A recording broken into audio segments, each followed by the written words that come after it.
This is In the Zone with Ian Robb and Dancin Rodda. One's a mental toughness coach who also helps riders with recovery. The other, a horseman with soul, who is also a marriage counselor for the rider and horses. Together, they dive beyond ribbons and rankings to where real riders train, the mind. From elite arenas to quiet barns, this show is about the mental edge, the recovery rhythm, and the heart that keeps you in sync with your horse and yourself. So whether you're tuning in from the tack room or the open road, saddle up. You're in the zone now. Welcome back to In the Zone, the podcast where elite performance, recovery, and the love of the ride collide. I'm Ian Robb. And I'm Dancin Rodda. And today, strap in, because we are joined by one of the most dedicated, dynamic, and dominant forces in the hunter jumper world. Victoria Tori Colvin. You know the name, whether it's from her legacy junior career, her Derby domination, or her history-making performances under the lights in Wellington. Tori has been setting the standard since she first swung a leg over a pony. She's got 3 USHJA International Hunter Derby Championship titles on 3 different horses. That's not luck. That's not instinct. It's guts and connection with the horse that you spend hours doing. She's the rider with ice in her veins, heart in her hands, and a sixth sense of pace and distance. But today we're going deeper into her mindset, how she handles pressure, what fuels her fire, and how she's training the next generation of champions. Whether you're a rider, a coach, or just someone chasing greatness in your own arena, there's something in this episode for you. So let's get in the zone with the one and only Tori Colvin. Tori, have you ever had an announcement like that, an intro like that ever before? That is the best one so far. So before we start, can you give us a little bit of a background of yourself, when you started, how it all kind of come to today? Yeah. So I started riding when I was around 6 years old, and my family was in horses as well. My mom did dressage, and my dad's a farrier, so it was kind of like I was born into the horses. Exactly. So that is why you keep on telling me Dad needs to take care of himself, because Yes, he kind of beat up his body, kind of like how Pete and I have. Yeah, he's been working for a while. He's been working for a while. I told him he's got to work a couple more years, and then he can retire. Well, that's good. Go ahead, Pete. So tell us the rest of the story. You got into riding, and then what did you do, and what did you become, and how did you get where you are? So the listeners out there that don't know who you are, can know a little bit more about you. Yeah. My memory isn't the best, but I did start riding when I was 6, and I started on just ponies, hunters, mainly hunter ponies. And I rode for a couple of years. And then my first real time I was in the show ring was Scott Stewart. And he was very nice and kind to give me a couple ponies to ride. And so that kind of started, I would say, kind of what started my career. And that was when I was probably around 7 or 8 on ponies. And then after that, I continued with him for probably about 6 years throughout my junior career. And then around 17, when I came out of my juniors, I leaned more towards the jumpers and creating babies. I love the babies and making them we're actually breeding some right now. So we have a lot of just born and everything. And now my oldest one right now is 6 years old. So it's very important for me to be able to have that in my barn. And then you won championships after championships. Yes, I did. You know the great ones when you have to twist their arm to tell you everything. Yeah. I rode for the Ingrams for about 5 years, and they had Cuba and Private Practice, which were 2 of the Derby Finals champions. And then I also rode El Primero, who was in a different farm. But I had a lot of very nice Derby horses. So luckily, and I have one right now in the barn as well. So. And what is that horse's name? Deco Blue. Yes, he won the International Derby last week, the 40,000. So. Wow. Yeah, he's a really cool horse. He's not mine. He's a client, Isabel Castellanos, but he's a really lovely horse. So when did you know it was just a phase for you, that this is someone who you are in riding and becoming a Derby champion? I think when I was born, it was always, I was always in the barn. My family was always in the barn. My mom and dad, we were constantly on a farm. So I was basically just born into it, and it was never. I played tennis a little bit when I was a kid, How did you- and I had to choose between tennis and riding because I didn't have enough time for both. So I chose riding. What age was that? That was around like 6 or 7. You know, I see that. We used Yeah. to see that all the time. Parents would make them choose or whatever because of Yeah. time, distance, whatever. I played a lot of different sports, and then I just stopped growing. So basketball was out of the picture. Yeah. And then I injured myself, so football was out of the picture. So then Yeah. I just left tennis. Yeah. So So people talk about a natural eye for distance. Do you have that, or did you have to develop it like a muscle? So were you young enough to where you just figured it out, or did you really have to hone that skill? Yeah, I never really had to work on it. So I would say it was more of a natural. I don't want to sound, but yeah, it always kind of came natural for me.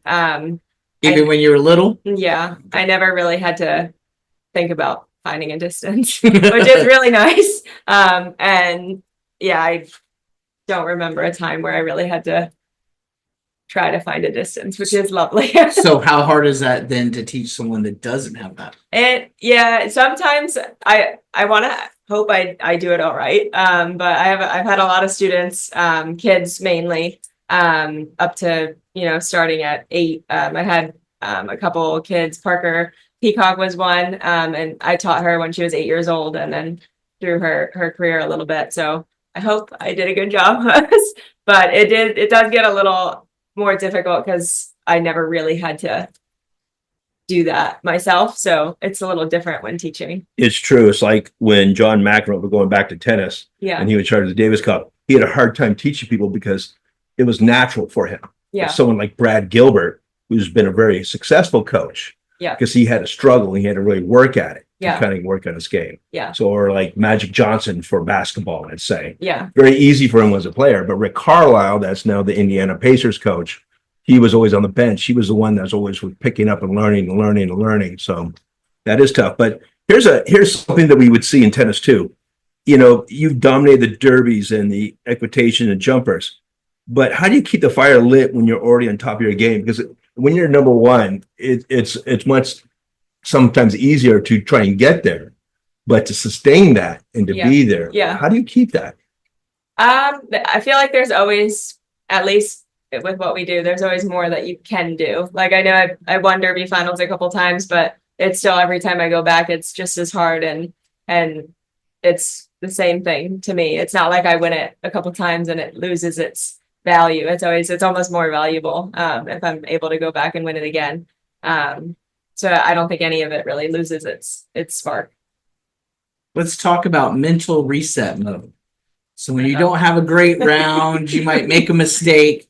How do you reset so that it doesn't ruin your whole week or even the rest of the jumps? I want to say I don't get frustrated. There are times I do. Normally I just try and forget about it or try and fix whatever happened in the ring in that moment. Like when I come out, the couple minutes, like whether it was a horse maybe did something like a different lead change or something, or we just try and fix the issue. And if it doesn't get fixed, then it doesn't matter. And then we, like you said, we just reset to the next day. I sometimes have gotten a little frustrated, but I don't ever take it out on the horse or anything. It's just frustrating in your own head. But I try and just go to bed and then wake up the next morning and it's gone. So if somebody's listening right now that they get frustrated, what would be your best advice for them? To not worry about it. don't overanalyze. Don't just pick on like all the little things. Just focus more on the good points and not the bad points, because I'm sure there's plenty of good that happened in the round or in the ride. So. Period. Kind of interesting talking about the rider versus the trainer. We talked about you being a prodigy. Now you're that coach. What's harder, doing it yourself or teaching someone else how to do it, in your opinion? I think it's both hard. I do think I would probably say I'd get more nervous watching my students. And so I would say I'd probably get more nervous. I don't think I necessarily get nervous when I show. But I do like when my kids going around or I have a client and then where I want it all to go perfectly. So I feel like I get a little more stressed out for that situation. Now, are you like one of those parents that we would see in the Olympics when the gymnastics, when the parents are moving and turning and everything like I that? haven't done that yet. I haven't done that yet, but maybe if we're doing that big of jumps, then yes, I Some would be definitely jumping. Bigger language, Yes, if body language. we were jumping that, I'd probably be dancing around, but not yet, not for the equitation. I'm not dancing, I'm serious. So is there one horse that taught you something that no trainer could ever teach you? I wouldn't necessarily pick out one horse. I was lucky enough to be able to catch ride a lot of different animals when I was young, and I think that probably did the most benefit for me because I was able to hop on different types of horses every day, and it was a blessing because I think I just figured out all. Obviously, I don't know everything, but a lot of different horses, all their tricks, and you kind of it's easier to adapt to different horses when you ride more. So what would you say the one thing that a horse gave you that you would pass on to somebody listening? Patience. Patience. Patience. Yay. Yeah, that would be to me, horses in general taught me a lot of patience. and Doesn't happen love. overnight. And love. Patience and love. Good. Yeah. Let's talk about that since you were talking about the Derby champions 3 times on 3 different horses. What did each of those wins feel like for you, and what did they teach you about trust? Yeah. Well, I think in order to do Derby finals, you have to trust your horse because there are some big jumps, and in the hunters, you have to go slow. So I think jumpers are a little different. You can have that push and all that energy, but in the hunters, you've got to be slow jumping huge jumps. So I think you have to trust them no matter what if you're jumping those spooky obstacles. But all 3 were amazing wins. The first one was a little, I wouldn't say shocking, but we weren't like I was coming back like 4th or 5th, and I had a really good handy round. And then I think the top couple made a couple mistakes, so it was a nice win. And then the following 2, I believe I was coming back 2nd or 1st, so it was a little more pressure coming into the handy round. But all the horses were incredible and super fun. So if you could design your own class, what would the criteria? Would you have it judged? What would you judge on? What would make the sport better if you could create a class? I don't know if I could come up with my own exact thing, but I did. I would say probably maybe 8-ish years ago, but I could be wrong. At the Devon Horse Show, they used to, in the high performance division, they used to let you design your own course in one of the classes, and they would give you like options, but like you were able to design your whole course. And I thought that was really fun, and I think that would be pretty cool if they were able to bring that back because you could do the course to how your horse would benefit. So if your horse is better off the left lead, then you would do more left lead jumps or right lead. So it would be interesting because it would help the horses shine a little bit. See, personally, I've been following this baseball team called Bananas. Yeah. Something like that. I've seen that on TikTok. Exactly. So how much fun it looks like and all Yeah. that stuff. Yeah. Could you imagine doing something like that in the riding world? I think that would be bananas, but I could see it maybe, but there's a lot of serious people in this, so I'm not sure if everybody would enjoy it, but I think a lot of people would. I would have fun. You would have fun. Yeah, I would have fun. So you're a hunter, which is more equitation for the jump. What do you see that you're different from the show jumpers? So and would you want to show jump? Yeah, I have, and I have a couple of jumpers. I actually really love the jumpers. I would say as much as the hunters or a little more. They're really fun. Again, I have like a lot of young ones, so it's harder that I'm not in like the bigger classes. But the hunters, especially the derbies, to me are really fun. And then equitation I did as a junior. I don't have that anymore. No without stirrups. Great. But my kid does equitation, so I have to do that a little bit. But I think they all kind of correlate with each other. Like I think the equitation helps the jumpers because it helps you learn the courses and the lines and all of the technical things. And then hunters kind of teaches you the finesse and the softer type of what you're supposed to do. So I think they all kind of blend together in one way. So I want to know what Tori in the zone looks like. What does being in the zone feel like to you? Is it a silent focus? Is it a flow, adrenaline? Describe it for us. I don't really do anything specific. So I would say probably just calm. I normally just help out in the barn and then go to the ring. I don't really have any rituals. My mom used to. She would have a lot of superstitions. But I've never really had like crazy superstitions in the ring. But maybe that is my superstition. So when you're in the zone, Yeah, as we call it, yeah. do you hear the crowd? Do you hear what's going on? Do you hear your horse?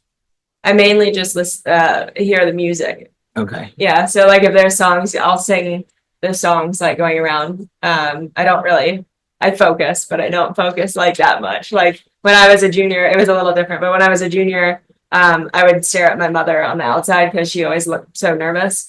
So I would laugh at her while I was going around the ring. But I would also be listening to the music. But I normally just sing in my head. Oh, you're singing, but you're not singing as you're riding.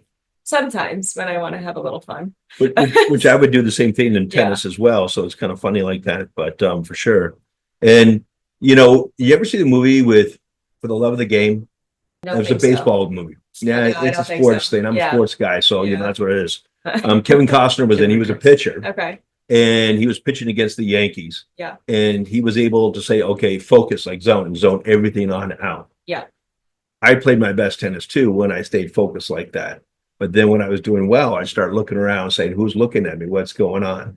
Do you find yourself getting caught in that at all? Or can you just stay focused at the task at hand? She laughs the whole time. Yeah, I stay pretty focused, and it's also again, I have a couple older horses, and a lot of them are babies and young ones, so anything can happen. So to me, it's kind of funny. Like I have my 5-year-old that I just showed in a national derby, and I mean, I was like, I don't know what's gonna happen. So I kind of just have fun with it, at least right now. Obviously, like the derby last week, it's a little more focused because I have, the horse that could probably do really well. So we stay a little more focused and the team stays a little more focused, but we try and keep it very light. Well, singing and laughing, I mean, you're definitely more relaxed. You're Yeah. not tight. Your shoulders aren't over your Yeah. ears and stuff like that. Like you have no Yeah. neck. That is for sure. What is your pre-game warm-up? Meaning, do you sing before you go in? Do you groom your horse? Do you, at the warm-up, what is it that's your distinct thing to say, hey, we're getting ready to do this? I honestly don't think I have a distinct thing. I just like to have fun. Like and I know that sounds weird, but I like, Oh, that's it's great. just, I don't know, like when everybody goes up, we just talk and laugh. Like there's nothing really, I just like to have fun. When people are too serious, I don't like it. I just like to have fun. That's why your horses jump for Yeah. you. That's great. Did you have serious coaches when you were growing up? Sort of. Yeah. Yeah, sort of. I was luckily helped by a number of like very good trainers. They were all pretty serious, like when we would have lessons and stuff. But other than that, it wasn't like it wasn't what. Well, Andre Dignelli was one of Heritage Farm, and he would always not get mad, but he would be like, "Can you like walk the course and like pay attention?" And I'm like, "No, it's okay, like it's fine." And so he would get sometimes a little frustrated because I wouldn't really focus as much as I should. But So So like, are you the shower that shows up and does better at the show than at practice? You get it in the zone when it comes to the lights, and because you just yeah, have sort fun? of, yeah, or yeah, sort of, yeah. It's all fun for me, because why wouldn't you do it if you weren't having fun? there you go. So that sounds like the theme of School of Colvin to me, because like you're saying, you've been coached by a lot of legends, and now that you're teaching, what's the biggest thing you've taken away from your mentors into your own coaching style? A little bit from everybody. I think every trainer is a little different, and every trainer has like their own little niches and stuff. I'm not sure exactly a specific thing that I would take. Andre again he was very like not strict, but he's a very, very good trainer and a very good equitation trainer. So I think I've taken not exactly one thing, but a lot of the little things that he's taught me. and kind of tried to help it and push it towards the child that I have right now that I'm training. And I think it all just kind of meshes together. You've had rounds where you're perfection, but what about the ones that weren't so great? How do you reset fast? The rounds that were perfection, I think, take longer because I want to live in that moment forever. I had there was one round that I got a score of 100, which is rare. I think, I'm not sure exactly, but I think there's only been like 7 or 8 people that have done that. So I want to still stay in that moment. I don't want to reset from that moment. But that was a junior hunter called Way Cool, and he was the best horse ever. What about when you don't have such great a round? We don't like those. No, no. Again, I do it a lot with my babies.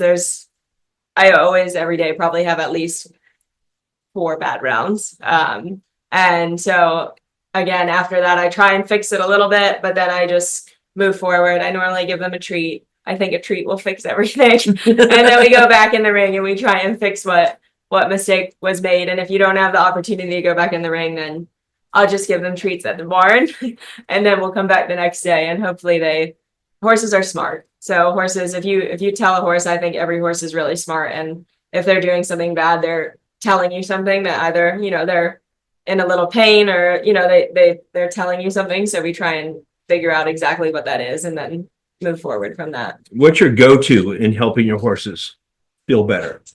I would say one of the main things is the BEMER blanket. We use that a lot on all of our horses.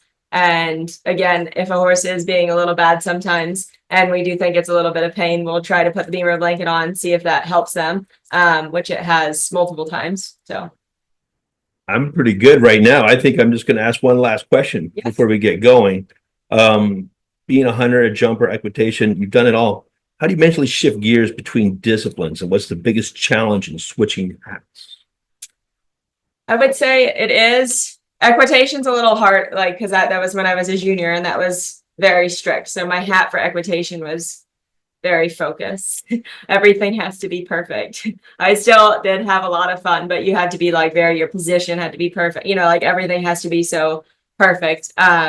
Between hunter and jumper, I would say hunters again is a little softer, a little more finesse. Jumpers, I am as well, but sometimes when I do the jumpers, I'm a little too relaxed. I've got to get into gear a little more. I did that actually on Sunday with my 7-year-old mare. She was very relaxed and I was very relaxed. So she went around beautiful, but had a rail because I was, I think, too relaxed. So.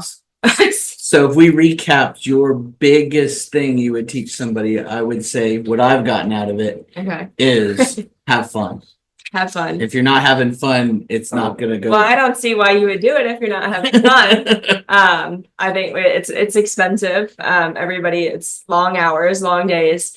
And if I didn't love it, I wouldn't be here at 5 a.m. in the barn helping out the girls because I feel bad too because I want to assist them and help them out. But I wouldn't do that if I wasn't having fun. So. And that would make a big reason why I think people would want to train underneath you and work with you because you're there every step with them, doing the work, doing the labor, even today. Okay, you don't have to, but you do it. Yeah. And also your team notices that. Yeah, I love to help because I don't want it to seem like, I don't know, they're doing the whole job. I want to help and I'll muck the stalls if they need help. And we try and just be one team. It's not we're all separated. We all stay in the same Airbnb here. We're all just it's supposed to be a team together and to have fun. So. Tori, it's been great to have you. Thank you so much. Nice talking to you guys. Yes, absolutely. Being one of the guests of In the Zone. Yes, I feel special. Thanks for riding with us in the Zone. If today sparked something in you, share it, review it, or pass it down the barn aisle. Until next time, stay focused, ride with feel, and lead with heart.